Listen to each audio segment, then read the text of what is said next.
COVID-19 has been causing a lot of issues for different professional sports league, and hockey has been no exception. Over the weekend, there's been a lot of different hockey-related news circling, and so Evan Kenny's here to talk about this. Be it professional or international, there's a lot of developments when it comes to hockey. So Evan's great to have you here. Yeah, thank you, Jace. Thanks for having me. So let's just start out pretty broadly. Can you kind of tell us what's the current situation right now? Yeah, Jace, just starting off with relevancy, what's happening here and now, the World Junior Championships, obviously something that everybody loves to watch around Christmas time, and this year taking place in Edmonton and in Red Deer. Unfortunately, Sunday was supposed to start the pre-tournament games Sunday on the 19th. However, those are being postponed until the 23rd and potentially even having pre-tournament games on Christmas Eve, just due to the amount of different COVID-related concerns as of late. The decision was made by the IIHF, Hockey Canada, the host committee, as well as the Alberta Health Services. Now, Scott Smith, the president of Hockey Canada, he says it was a difficult decision. However, Hockey Canada and the IIHF's main goal is to be able to give out medals on January 5th, and they will take every precaution necessary in order to do that. So that's where that's at right now. As of now, tickets have stopped being sold for the pre-tournament games, but the plan is to still have the tournament as normal. All right, so now let's switch gears a little bit and move to the Olympics. I know I, for one, was someone who was looking forward to possibly seeing NHL players playing hockey in the Olympics in Beijing. Can you kind of give us the latest of what's going on with the Olympics when it comes to the NHL's involvement in Beijing?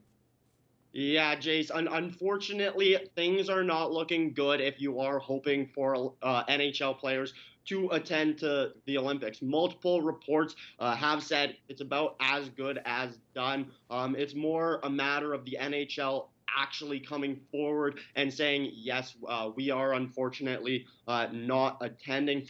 It's a tough choice for the NHL to make. Obviously, all players, all people want to represent their country, specifically at the Olympics. However, I believe it is the right choice.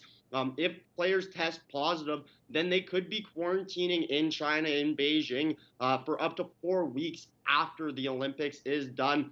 And for these NHL owners, NHL presidents, GMs, whoever it may be, they want to protect those assets and have them playing in NHL games, where they are paid to play what is their career, rather than missing those games potentially.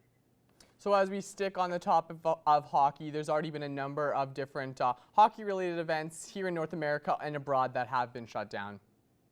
Yeah, Jace, whether that be in the NHL or, like you mentioned, different events abroad, this past Sunday, it was a very, very busy day when it comes to hockey and decision making. One of those decisions that unfortunately was made, Team Canada decided to opt out of the Spangler Cup, which is the longest running invitational tournament in the world, from December 26th to the 31st this year. The Spangler Cup was to be hosted in Davos, Switzerland. Team Canada announced on Sunday they will not be there. Team Canada was also the reigning champion from the last time the tournament was held, which was back in 2019. And Jace, as well, you mentioned it, NHL games, obviously, a number of them are being postponed. A number of teams have already been delayed throughout the Christmas break. And then now just recently, NHL games involving a Canadian team and a U.S.-based team are being postponed until after the holiday break.